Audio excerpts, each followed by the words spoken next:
there anything else that you would say is driving change or making it, I don't want to say harder to manage expectations, but definitely kind of threw you a head scratcher maybe? It's a lot more response driven in today's market. So what we see is that the response time has to be quicker. As we promote technological responses, we promote the technological advancements in the condominium industry, the expectations rise as a result of those advances.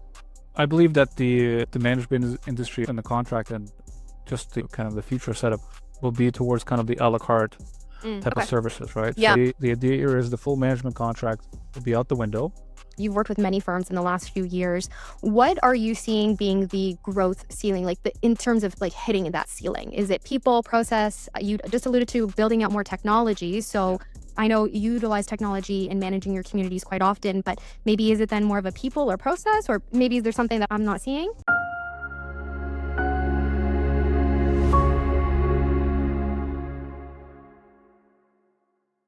All right. So, hi, Val. Thanks for joining me today. Val, tell our listeners a little bit about yourself, please. Good afternoon, everyone. Great to be here. It's always a wonderful opportunity to talk about yourself and, of course, to share a little bit of knowledge in the industry. So my name is Val Khomenko. I'm a director of Condominium Management with TSE Management Services Inc., based out of Toronto. And we're here to talk about the industry. We're here to talk about pain points. We're here to talk about anything condo. So I'm here for it.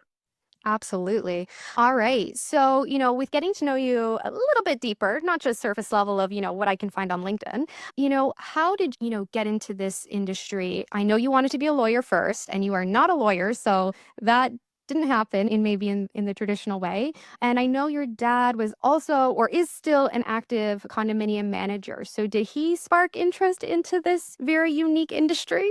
That's a great question. No, it's a combination of a number of things. First of all, if you wanted to get in law school back in, I would say, over a decade ago, the price of yesterday is the same as the price of today. It's out of reach for your regular guy, right? The other thing is because some of the skills are actually transferable, and you get to wear a lawyer hat, and as a lot of the condo managers who will be listening know, is that you get to wear the lawyer hat pretty much every day. Right. Yes. So the idea here is, I felt that the skills were certainly applicable, and I decided, you know what, it's time to take the plunge. And it wasn't necessarily because my dad was already in the industry. That was one of the points, but it wasn't the main reason. It was kind of cool to be working in the same industry as my dad, but it wasn't because my dad was there. And I'm like, okay, I got to go. This is going to be a legacy family kind of business. No, in fact, we've never worked together. So it has never been the case, right? Oh, I've okay. always kind of tried to pave my own path, and I always suggest to anybody that has family in the business that you just do your own thing. People will treat you differently if you're kind of from the same cloth and then working for the same firm. I felt that I didn't want to start my career path with the same brush. Okay.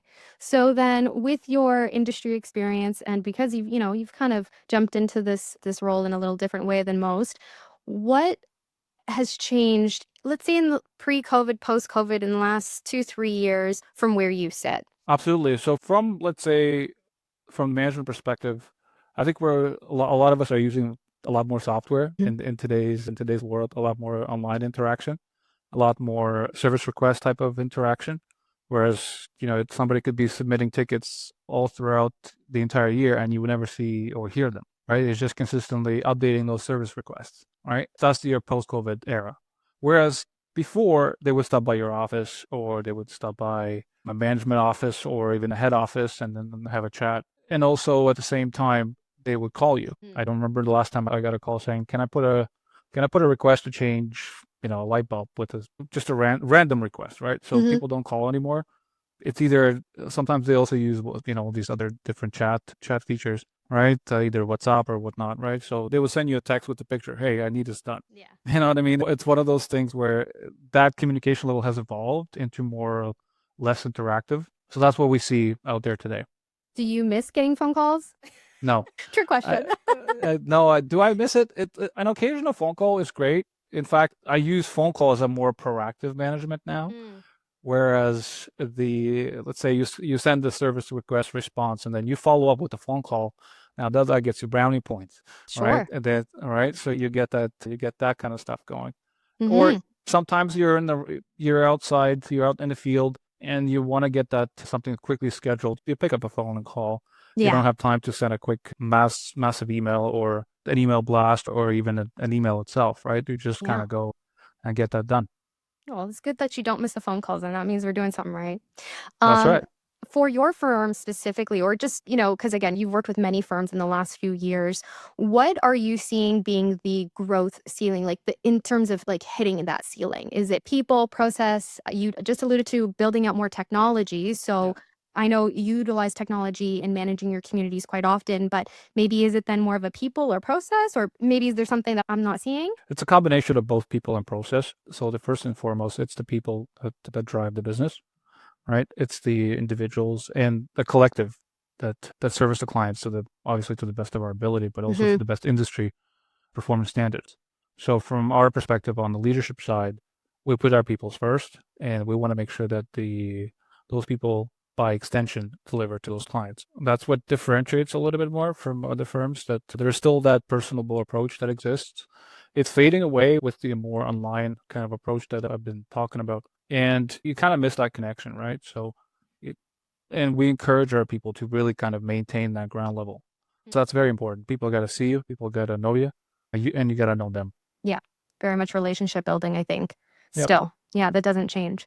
And so then with that, you were saying keeping it personal. How have the customer expectations changed or your client expectations changed? What shifted? What's, driving change? I know a lot of people are saying, well, pre-COVID, post-COVID technology. Is there anything else that you would say is driving change or making it, I don't want to say harder to manage expectations, but definitely kind of threw you a head scratcher maybe? It's a lot more response driven in today's market.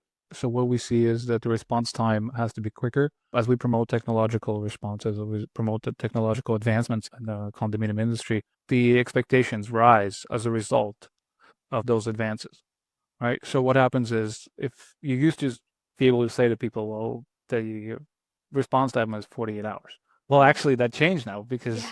they know that you're reading Yeah. your messages, right? They know that you can put the email on the phone app. They know that you can put a condo control app in your on your phone, and you can get those notifications that get to your phone. They know you're receiving it. They're not, they've been around, and Mm-hmm. especially the directors that have taken these softwares and promoted these softwares in the past decade, they know that these options exist. So that means they know that you're actually looking at these requests and everything else that's coming in. Therefore, they expect that the response time, because they know you're getting it, that the response time will reflect accordingly. So what that means is they're expecting a much quicker response. Sometimes you get a service request, and within the next couple hours, they're calling you or sending you an email saying, "Did you get that request?" Right? So that has changed dramatically, which Mm-hmm. increased the volume of service requests that you're getting, which increases the back and forth that's being done as a result of those service requests. Mm-hmm. And you're seeing the sheer volume, right? The sheer volume of that is increased exponentially. Do you feel that directors or residents, they are maybe more forthcoming with information than they used to be? Because now that there are technologies in place that you can add a picture and send a quick text or send a quick, the leaks that maybe you never would have heard about 2, 3 years ago. Now they're like, yeah, let me just let the manager know real quick. Even the difference of using tenant versus owner, owner occupied versus absentee. Do you find that the increase is because they feel safe and comfortable of sharing this information? Whereas maybe before they were like, oh, I don't want to go through that hassle, or do you think that's always been there? It just was just untapped. The key phrase is, "I didn't want to bother you with this." Yeah. Right? And now, Yes. well, how can I Yes. bother you enough? So they're out there. They're working from home, Yes. Yep. and everyone notices what's happening. Finally, actually, we the approach that I like to take is, this is actually a good thing, because the more eyes and ears that we have out there, especially for certain level of contracts that we don't have a full-time manager or even a part-time manager, it's more of like on a drive-by basis. Mm. These type of requests are twofold.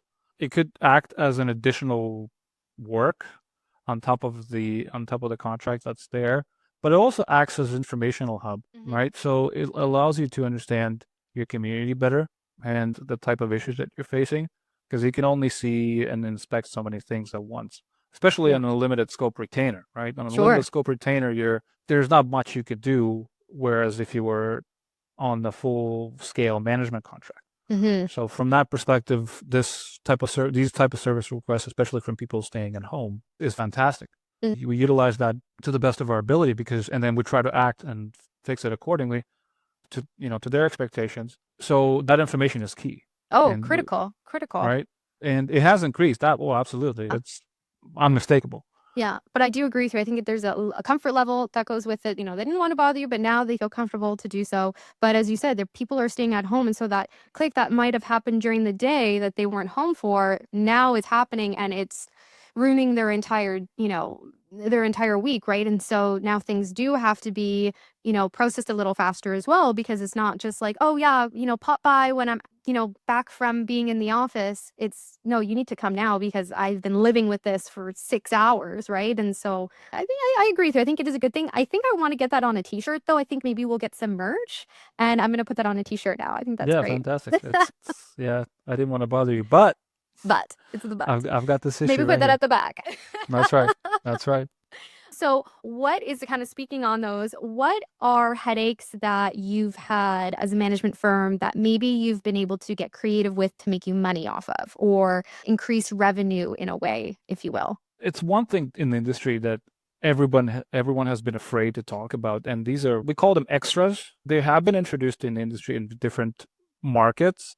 So, for example, the Eastern Ontario market has those extra type of services. So, for example, I'm not sure if anyone knew, but the condominium management agreement is the only agreement that does not allow you for charging extras in the current capacity. Some companies have it, some companies don't. Some companies offer the full scale management, all inclusive type of deal. But the idea here is if you're attending to an emergency on site, think of one outside third party contract that wouldn't charge you times and a half, sometimes minimum 3 hour charge, plus truck charge, plus anything out there that goes, right? You're expected to do it within the boundaries of your agreement, right? So nobody in the industry wants to talk about the fact that it's time to charge for those emergency charges, right? Those emergency visits, just like everybody else, just like the plumber, just like the HVAC guy, just like your roofer, they have minimum charges. I think Absolutely. it's those are the opportunities that have to be out there, and it will only take a collective effort from every management firm or almost every other firm, right, to really get on board with this. I know there are companies out there that are already doing it.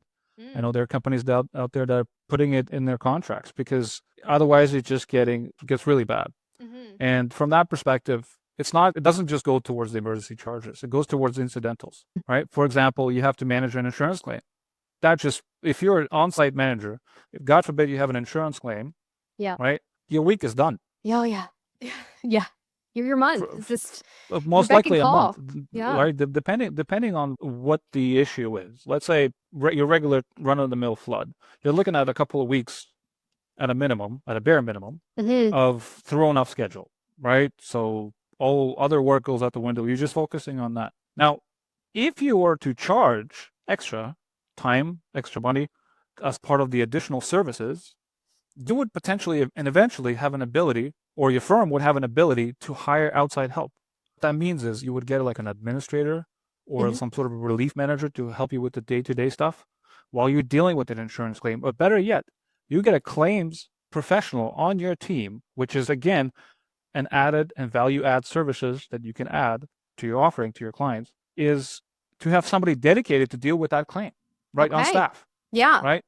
So it goes beyond like the level of service that you can open up as a result of having those a few extra charges. And they're not made up charges. This is actual work that's being done on site to manage this incident, right? Absolutely. You Yeah. pay your lawyer exactly the same thing, right? You even if you put him on the retainer, those are general type of advice that you would get. Mm-hmm. But any incidentals like a court application or let's say an emergency compliance order or anything like that, well, guess what? You're getting a bill, right? You're getting a bill. So Mm-hmm. why shouldn't the managers be afforded the same opportunity? Yes, there's Mm-hmm. a base level contract based on what needs to be done in the scope of 1 year, 2 years, 3 years, right? You get a base level service, and any type of incidentals would formulate as a part of the added services or additional services. Yeah, and I think it would help with I think some board of directors might take advantage of how nice maybe their property managers are and how many hours that they don't necessarily get paid for. So I think if that was maybe written out to exactly you were saying, lawyers are doing it, engineers are doing it, management maybe needs to graduate to that level to say we are just as professional, we have just as much liability, be respectful of our time. And do you think within the management world as well, like you're saying, with doing the same thing over and over again, being able to copy paste that interaction, but you kind of also already leaned into it of having a specific administrator where they're very good at that because that's all they do, that atelier style of management. Do you think that's going to be the new future, or do you think we're still going to rely on site managers to do the operations day to day, and then head office, depending on the management firm, obviously, and how big they are? But do you still think it'll be more of the traditional way, or maybe more of this atelier kind of what we're maybe seeing pop up more and more? I believe that the management industry and the contract and just the kind of the future setup will be towards kind of the a la carte type of Okay. services, right? So Yeah. the idea here is the full management contract will be out the window, Oh. most likely. And what's going to happen is people will get to pick. Think of a menu, right? You go to a restaurant, you You go to like a your core service provider, package. right? You get a core package, right? Then you add a few additional ones, right? So let's take a new building, right? You Sure. come Yeah. in, brand new building built in 2030, right? So what happens is you negotiate an agreement and the developer picks, okay, he's got like a list of probably 30 different services.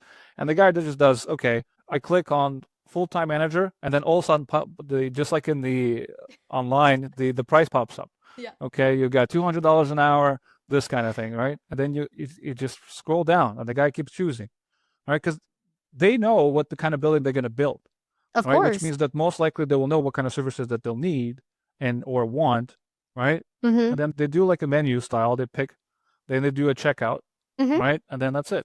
And then they pick it out, and then you build it, and then Yeah. you get back. If there's any additional ones, then somebody gets back to you, Yeah. right? Any Well, additional services. their mindset of what they need for a new building is very different than what a community that's been around for 40 years, right? And what their Mm-hmm. expectations are as well, right? Some people, some boards want to interview the property manager before they step on site. And that sounds nice in theory, but there's not enough managers to have interviews for. Like, a lot of people are like really searching for good people. So yeah, I think that would be an interesting play of doing it menu style to say, okay, here's your core basics from a legal perspective, and you want that? Okay, we'll add that on. So Yeah, yeah, because but some people may not great need it, strategy. right? Yeah. But think of it this way: some communities may not need these services, yet it's included in the management agreement. So why should they pay for a service that they're never going to be using, Yeah, and I right? find So it's more transparent too that way because it's like, oh, you yep, want to do violations? No problem. We can certainly do it. Here's the additional resources that we'll need to. And then boards maybe won't feel like, they're being taken advantage of because it's just all there. And not to say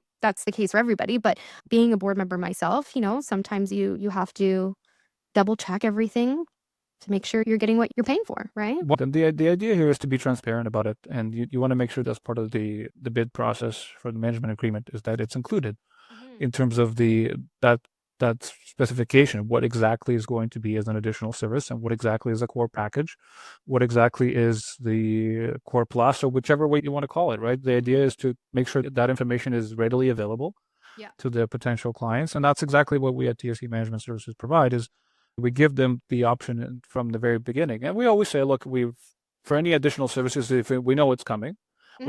we put the budget together. It's not like we're gonna just go willy nilly and start Sure. charging, by the hour and just start racking up those billable hours. You're not a Uh, lawyer. that's right. That's right. That's right. And the idea is you provide them in advance based on your intimate knowledge of the issue. You provide them in advance a budget, right? And then you say, okay, these are the parameters, these are the hours that we're anticipating in order to deal with this issue, and this is going to be the budget. Right. And then it comes down to an agreement between the two parties. Do you feel that your acquisition strategy then has changed because sounds like you are kind of already doing this a la carte method. So from how you acquire new communities, is that what's caused like the evolution for you to grow? It's been done in other markets, which is what we're kind of following that trend, so to speak. Mm. But it's been done at other markets, so therefore we're just continuing the path, so to speak. And there's no way to survive anymore. Mhm. And I'll say it live on air. It's just there's no way to survive anymore on a just flat out management contract. It's a reality. Unfortunately, it is the reality, and people will have to get accustomed to that. Mhm. Fair to the client, right? The manager gets burdened by 10, 15 properties because the fees are meager, Mhm. right? Just those base fees, just that core package that gets provided, right? So what are you going to manage for $1,300 a month? And with the salary expectations of today and the market shift, you're going to have to burden that person with a good number of properties in order to actually make money off that contract, right? Mm-hmm. And it's not a charity. Property No. management business is definitely not a charity. Yeah. I wish it was, because trust me, like I would have done all kinds of charitable things for all kinds of clients. But Sure. at the end of the day, it's not. It's a business. There's employees, there's costs, there's overhead, there's all kinds of things that get Mm-hmm. added on there, right? So the idea here is just to manage that and to find creative ways to really actually get paid for the work that you do. Yeah. What other industries do you find that you kind of go to find creative solutions, if you will? Is there any particular industries that you pull from? I know a lot of people say the hospitality industry is a big one to pull not only managers but also processes from. Is there any other industries that you kind of find interest in, or you find enlightenment in, if you will? It the one that actually the podcasting industry is pretty cool. Hmm. I don't know if you looked into it, but there's over what was the count on Spotify? It was 40,000 or crazy amount of There's a lot. there are different podcasts, and you can't keep track. The other one that's really quite comparable, and you alluded to that in the beginning of the call, is that the condo bar, the lawyer industry in the Mm-hmm. province of Ontario, is quite bizarre and quite interesting to follow, especially the condo bar. The condo bar is one industry that I really pay close attention to, because there's different changes that happen all the time, but yet the model itself is archaic, Yeah. Yeah. right? But it They're works. trying, but it works, It right? works. Yeah. It's worked so far, but I think they're also approaching that level of where they're also going to need changes, and drastic ones, in terms of the way they bill, in terms of the way that the partnerships are set up. The one thing I didn't know until I asked is that when you get it to a partner level, you actually buy in. Mm-hmm. But the way that they do it is almost like for the lack of a better word, it sounds like a Ponzi scheme.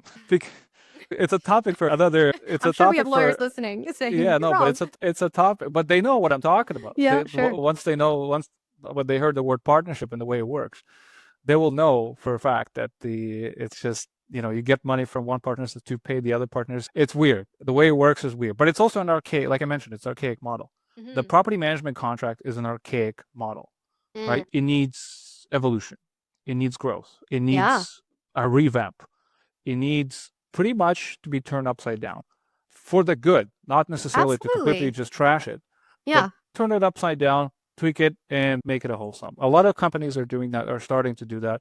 There's been talk in the industry leadership that it's time to really, let's focus on one thing, right? The emergency response. Mhm. There's been conversations around the table of different industry group leaders, and everybody kind of starting to agree that maybe this is the one thing that we can all agree on to start charging on, is the emergency response, right? You know what I mean? Like you got managers answering calls and dealing with issues over the weekend every single day, Yeah, 2 a.m., 3 a.m. right? steady during a, weather concern. Yeah, absolutely. And if they get a piece of that, so for example, with us, the way that the emergency response works is that the managers actually get a piece of that. So it's not like the company Oh. is hovering over the entire amount. No, Mhm. well, they actually get a piece of that, and it goes directly into their pocket, right? And then it's budgeted for. So it's not just like we're getting, the entire amount and we're putting it towards the operations. No, the manager did the work. Why shouldn't he get paid? Mm, Even if it's for a small piece, right? absolutely. Now that kind of has me kind of thinking of some things that I want to ask you then about. So, focusing now on growth for community for your portfolios, right? Like how do you grow your business, but also growing with your managers at the same rate? How have you been able to accomplish that in a, I want to say healthy way, if that's a real thing? The growth with the for managers as individuals starts with the first and foremost education. So we provide educational opportunities to our people, Mhm. right? And we want to make sure that they stay on top of the issues, whether it's through industry webinars, industry different events, right? Or we get them out on the field trips. In fact, one of You my say field focuses, trips? You yeah, take them on field trips?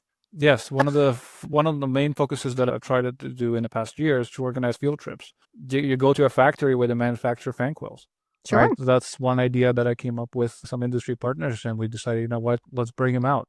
Let's Yeah. see how the actual fan quill is made, from the way that the chassis is done, all the way to the guts, Yeah. right? And you get to see it. You get to see the how it's done, right? So let's take them to some sort of a plant, right? Or let's go to a fire department and see how the fire department responds, Mm. right? Or you take them to an HVAC contractors, Yeah, I was about to right? say HVAC is a big one for a lot of Yeah, people. How for does that sure. And work? Yeah. How do now they do the see, well, formula? yeah, you see the way that they organize the office.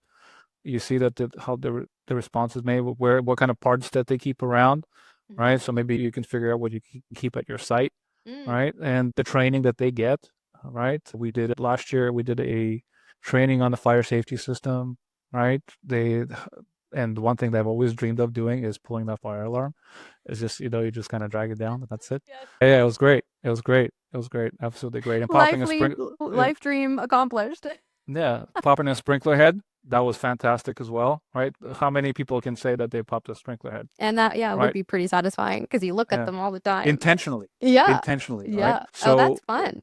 so just to get those hands-on training, right? Hmm. And you can see them grow. You can see them kind of getting soaking that in, and it shows, and it transfers over to the clients. Like the knowledge that they bring from these webinars, from the seminars, from the industry events, they pass it on to the clients.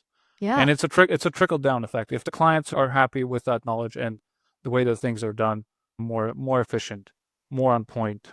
It sounds like it's a really strong retention approach as well. So not only Yeah, retaining your employees because you're educating them, you're giving them these very unique opportunities, but then you're able to again foster that relationship with your boards because you're showing them additional education, right? Because as you know, managers can switch buildings and communities like they change their underwear sometimes. So it sounds like you have a really great solution on how do we get them here and how do we keep them because that's sometimes very hard to do. Corporate culture, company culture, community culture in general, right? It's always something, it's always a conversation to be had and it's always changing, right? People yeah, working one from hundred home, percent, one hundred right? percent. And the era of a manager sitting in the building for decades is dead.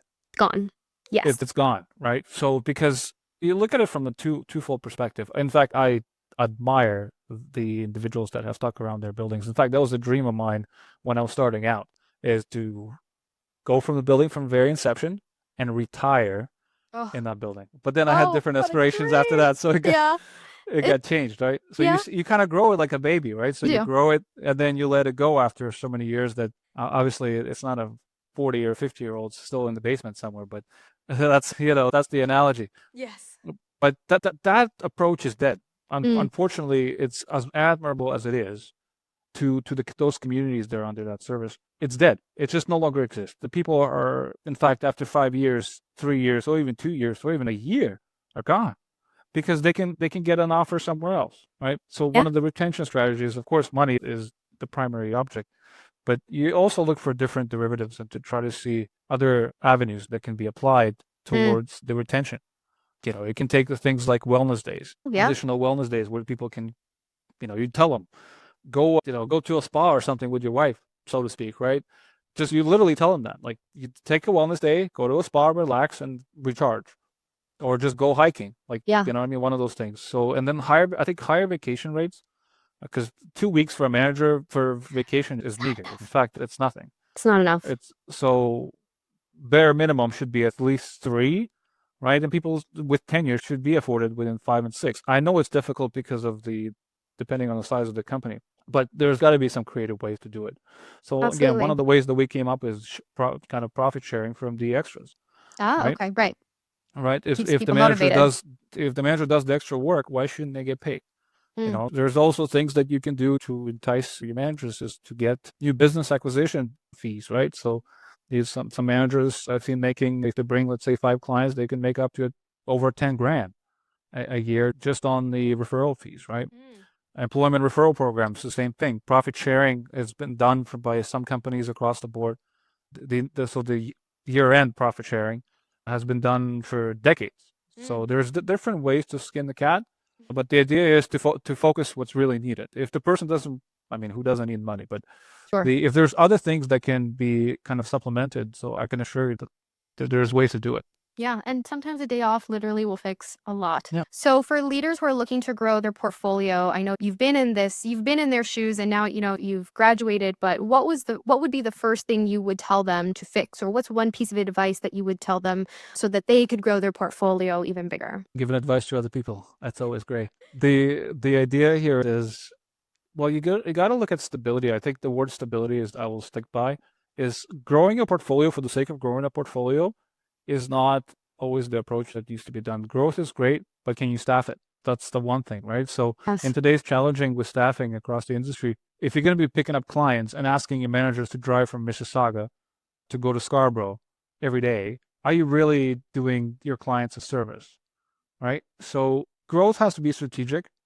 Growth has to be mindful, and picking up clients just for the sake of picking up clients just to kind of hopefully get a few more $1,000s in revenue is just not going to cut it, because at the end of the day, the resources that you're going to do or put out there is going to be twice as that, right? So because every new client has to be onboarded, which means that you got to have bodies that are doing it, right? And if you're not supplementing those bodies with additional support, it's not working out. So strategic growth, I think that's going to be the next, I would say, 5 years when it comes to new acquisitions for everyone, and really retention, existing retention. I Mhm. think people should focus on that, because that's how you grow the business, is through focusing not just the kind of outside sales, but also existing clientele, because the biggest word of mouth comes from the existing clients.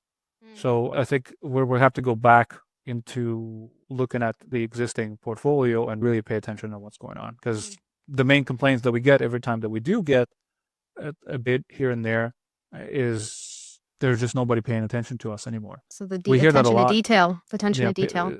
it's not just the detail, but just paying attention to them, Oh, right? even as basic as that. It, Okay. it right. So sometimes you get complaints that are saying, "Oh, like the manager just completely checked out, just maybe visits once or twice." Mm. It's so that means that there's an inherent system problem, Yeah. right? Or the way that the contract is done. When we tell them, like, have you guys gone back and talked to them about it? Like, yeah, we've been promised this, but there hasn't been any recourse in the past 3 months. So it's a combination of a number of things. But like I said, strategic growth is very important, and I think that people have to really look into what's inside before they go to the outside.